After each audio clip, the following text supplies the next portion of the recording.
Hello बच्चों, welcome to my channel PM biology. हम पढ़ रहे थे principles of inheritance and variation. तो कल की क्लास में हमने ये एक पॉइंट ये क्वेश्चन देखा था, what then would be the phenotype of a plant that had a genotype capital T small T. So what is the answer of this question? What then would be the phenotype of a plant that had genotype capital T small t? So the answer is tall. The plant will be a tall here. क्यों? क्योंकि यहाँ पे इसका answer हम आगे देखेंगे. इसका answer क्या है वो आगे एक्सप्लेन कर रहे हैं. ठीक है, तो 72 पेज पे ये क्वेश्चन दिया है, उसका एक्सप्लेनेशन भी बैक टू बैक उन्होंने दिया है. देखिए क्या उन्होंने एक्सप्लेन किया था, इस क्वेश्चन को कैसे किया था. As Mendel found the phenotype of F1 heterozygote capital T small t to be exactly like the capital T parent in appearance, he proposed that in a pair of dissimilar factors one dominates the other as in the F1 and hence is called the dominant factor while the other factor is recessive. तो carefully ये line जो है read out करो. देखो अब क्या बोल रहे थे मेंडल को क्या मिला यहाँ पे. फिनोटाइप जो F1 जनरेशन में मिला उनको, तो वो heterozygote capital T small tea was exactly, इनको जो फिनोटाइप मतलब टॉल प्लांट दिखे कैपिटल टी स्मॉल टी, ये उसका जीनोटाइप था और दूसरे प्लांट का जीनोटाइप था कैपिटल टी. तो दोनों अपीयर क्या कर रहे थे, अपीयरेंस में क्या कैसे थे, वो टॉल ही थे दोनों भी प्लांट. तो यहाँ पे उन्होंने क्या बताया कि एक डोमिनेट्स द अदर, कौन सा एक कैरेक्टर डोमिनेट कर रहा है यहाँ पे F1 जनरेशन में. तो जो कैरेक्टर वो डोमिनेंट है तो उस फैक्टर को उन्होंने क्या बोला, डोमिनेंट फैक्टर बोला. और जो एक्सप्रेस नहीं हो रहा है उस कैरेक्टर को उन्होंने रेसेसिव बोला, या फिर फैक्टर को उन्होंने रेसेसिव बोला. In this case, capital T for tallness is dominant over small t for dwarfness. So capital T is dominant here over T, small t, that stands for dwarfness, right? That is recessive. He observed identical behavior for all the other characters, trait pairs that he studied.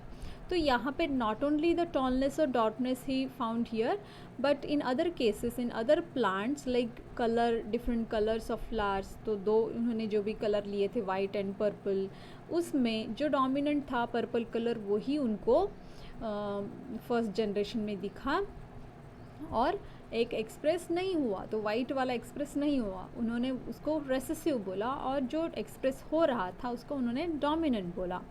Okay, it is convenient. ठीक है, अभी next point देखो. It is convenient and logical to use the capital and lower case of an alphabetical symbol to remember this concept of dominance and recessiveness. तो इन्होंने क्या किया, दो symbol अलग अलग से यूज़ किए, अलग अलग मतलब एक्चुअली कैपिटल एंड स्मॉल ऐसे यूज़ किए. उन्होंने कंप्लीट अलग अल्फ़ाबेट्स नहीं लिए थे. यहाँ पे ब्रैकेट में आपको उन्होंने बताया है कि कैपिटल टी जो है वो टॉलनेस को एक्सप्रेस करता है, और आपको D as a dwarf feature या फिर कैरेक्टर के लिए आपको स्मॉल डी नहीं लिखना है, आपको क्या लिखना है, स्मॉल टी लिखना है. ठीक है. So alleles can be similar as in case of homozygotes capital T and small t, or can be dissimilar as in case of heterozygotes capital T small t. Since the capital T small t plant is heterozygous for genes controlling one character, it is a monohybrid, and the cross between capital T and small t is a monohybrid cross. तो इन्होंने क्या किया, एक ही character लिया था, एक ही character height का लिया था, इसलिए इस क्रॉस को क्या बोलेंगे हम, मोनोहाइब्रिड क्रॉस बोलेंगे. ओके, तो क्रॉस को हम मोनोहाइब्रिड क्रॉस बोलेंगे. ओके, चलो तो नेक्स्ट पॉइंट देखते हैं. From the observation that the recessive parental trait is expressed without any blending in the F2 generation, we can infer that when tall and dwarf plant produce gametes by the process of meiosis, the alleles of the parental pair separate or segregate from each other and only one allele is transmitted to a gamete.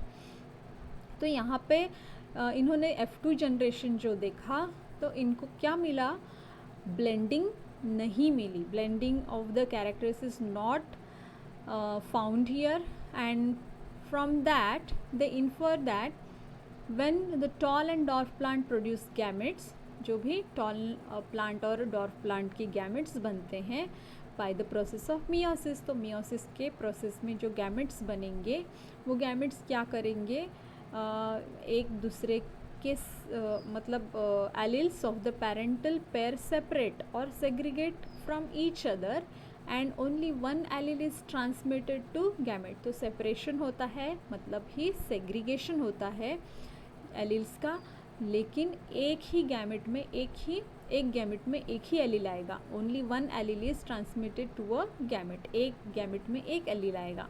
This segregation of alleles is a random process and so there is a 50% chance of gamete containing either allele has been verified by the result of the crossing. तो ये क्या होता है, 50% chance होता है segregation का। तो T capital T के साथ आया या फिर कैपिटल टी स्मॉल टी के साथ आ रहा है, जुड़ रहा है, तो यहाँ पे ये चांस जो होता है वो 50% होता है। Okay, in this way the gametes of the tall capital T plants have the allele capital T and the gametes of the dwarf small t plants have the allele small t.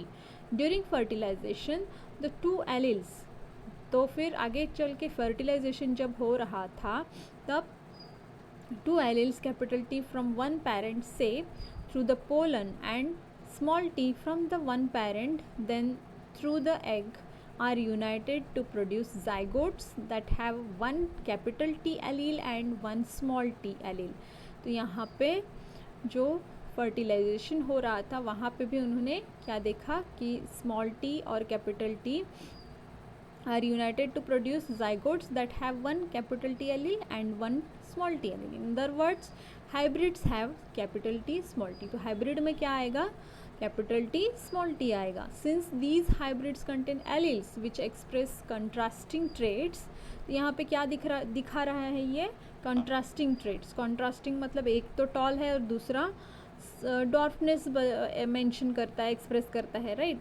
तो यहाँ पे हम क्या बोल सकते हैं इसको, इस कॉन्ट्रास्टिंग कैरेक्टर्स एक्सप्रेस करने की वजह से the plants are heterozygous.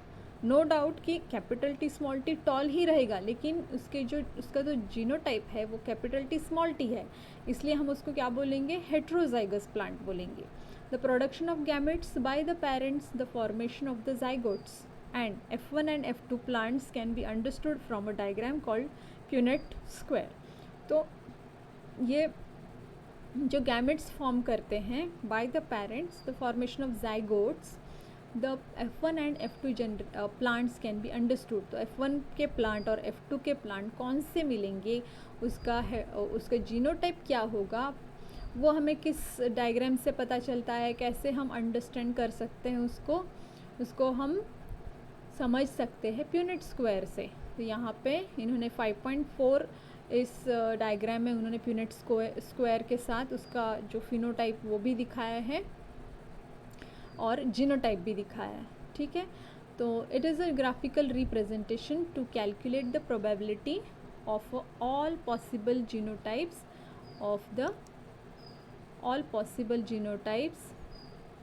of offsprings in a genetic cross. The possible gametes are written on two sides. तो यहाँ पे देखिए ये जो जीनोटाइप्स दिए हैं इन्होंने, ये gametes are written on two sides. तो गैमेट्स जो बनते हैं ना, टी और स्मॉल टी, और यहाँ पे भी कैपिटल टी स्मॉल टी, तो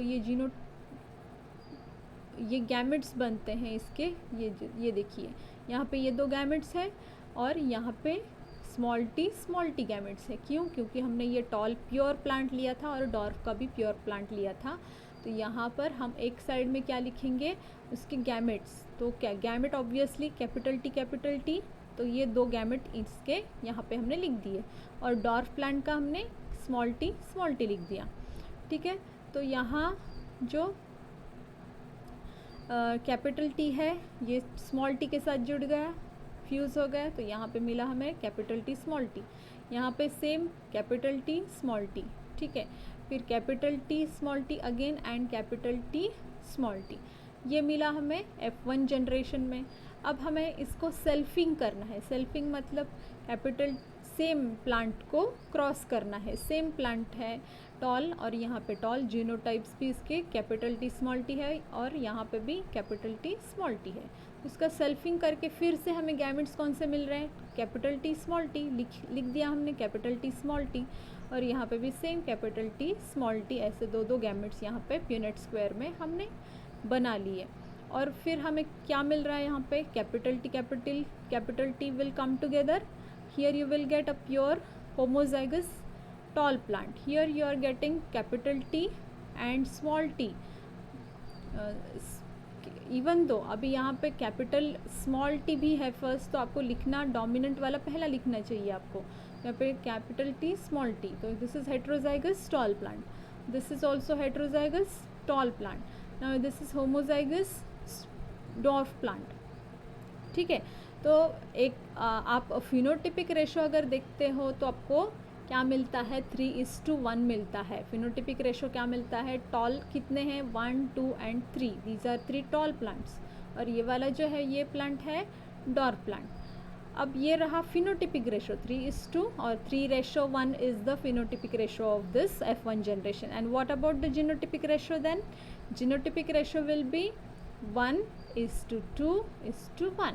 तो ये homozygous tall, heterozygous tall and homozygous dwarf plant.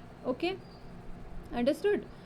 चलो, तो ये प्यूनेट स्क्वायर के साथ यहाँ पे इन्होंने Punnett square use to understand a typical monohybrid cross conducted by Mendel between true breeding tall plants and true breeding dwarf plants, ये हमने यहाँ पे देख लिया। ठीक है, तो अब देखेंगे कि आगे क्या उन्होंने, उनके फाइंडिंग्स उन्होंने कैसे एक्सप्लेन किए।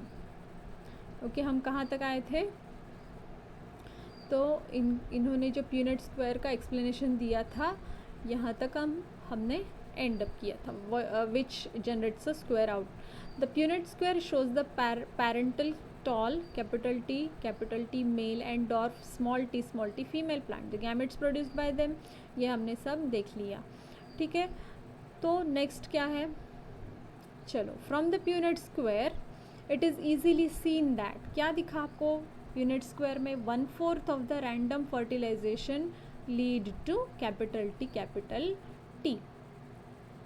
तो 1/4 जो है हमें 4 में से जो एक है वो कैपिटल टी के साथ हमें दिखा, 1/2 मतलब half lead to capital T small T and 1/4 to small T. Though the F1 have a genotype capital T small t, but the phenotypic ratio is seen as tall.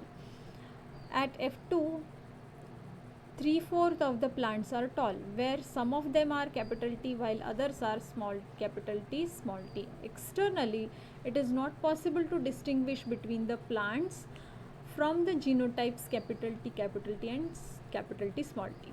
ठीक है, तो ये line carefully read करो, क्या है इसका meaning. Externally it is not possible to distinguish between the plants with the genotypes capital T and capital T small T. मतलब externally हम ये डिस्टिंग्विश नहीं कर सकते कि जीनोटाइप्स क्या है इस प्लांट के, क्योंकि वो एक्सटर्नली कैसे दिख रहे हैं, हमें टॉल दिख रहे हैं, राइट। तो इसका जीनोटाइप जो है वो हम एक्सटर्नली तो नहीं बता सकते। Hence, when within the genotypic pair capital T small t, only one character, that is capital T tall is expressed. क्यों? क्योंकि दोनों भी tallness को express कर रहे हैं।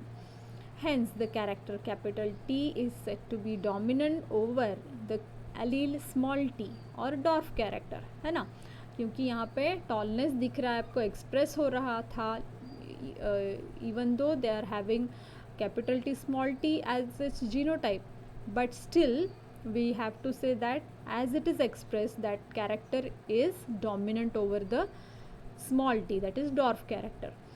It is thus due to the dominance of a one character over the other that all the F1 are tall, though the genotype is capital T small t, and in the F2 3/4 of the plants are tall, though genotypically half are capital T small t and only 1/4 are capital T capital T.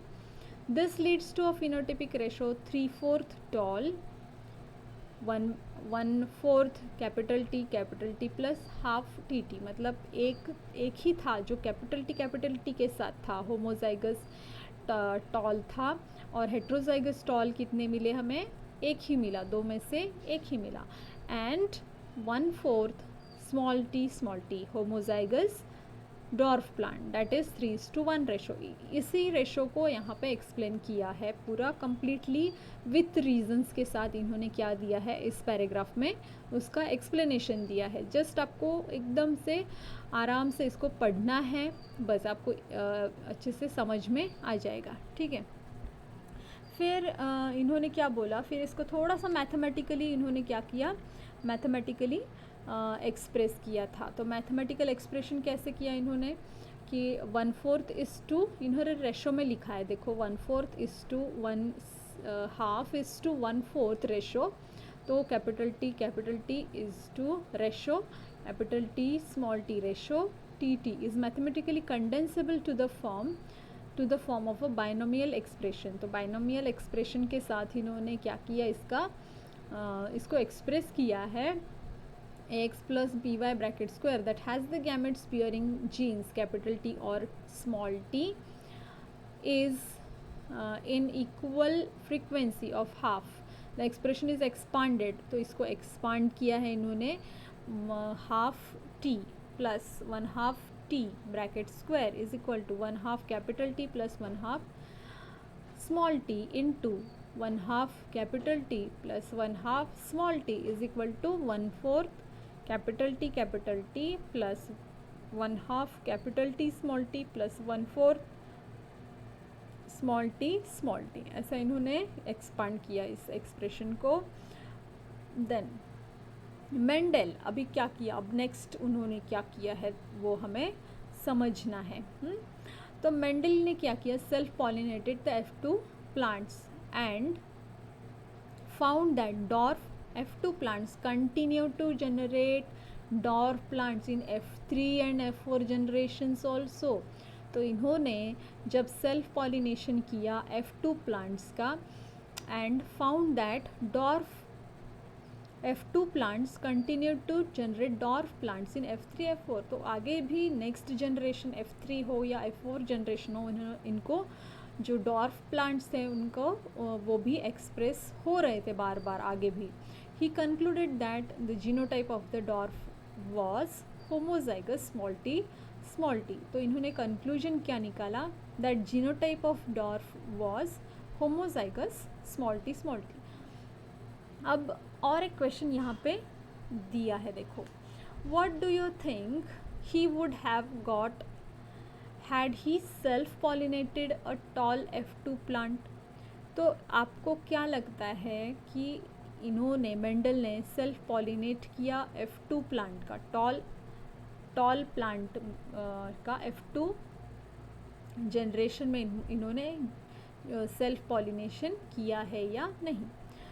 अब इसका answer आगे इन्होंने explain किया. From the preceding paragraphs it is clear that though the genotype ratios can be calculated using mathematical probability by simply looking at the phenotype of a dominant trait. It is not possible to know the genotypic composition. That is, for example, whether a tall plant from F1 or F2 has capital T and capital T small t composition cannot be predicted.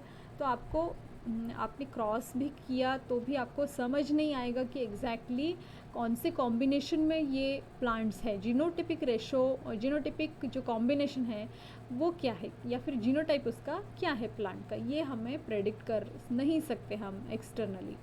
Therefore, to determine the genotype of a tall plant at F2, Mendel crossed the tall plant from F2 with a dwarf plant. तो इन्होंने क्या किया, ये समझने के लिए इन्होंने क्या किया मेंडल ने कि एक F1 जनरेशन का टॉल प्लांट लिया, the tall plant from F2 generation का टॉल प्लांट लिया एंड डॉर्फ प्लांट, एक उन्होंने उसका क्रॉस किया. सो दिस क्रॉस, इस क्रॉस को क्या बोलेंगे हम?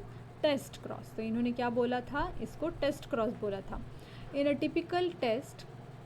typical test cross, an organism, that is pea plant obviously, showing a dominant phenotype and whose genotype is to be determined, is crossed with the recessive parent,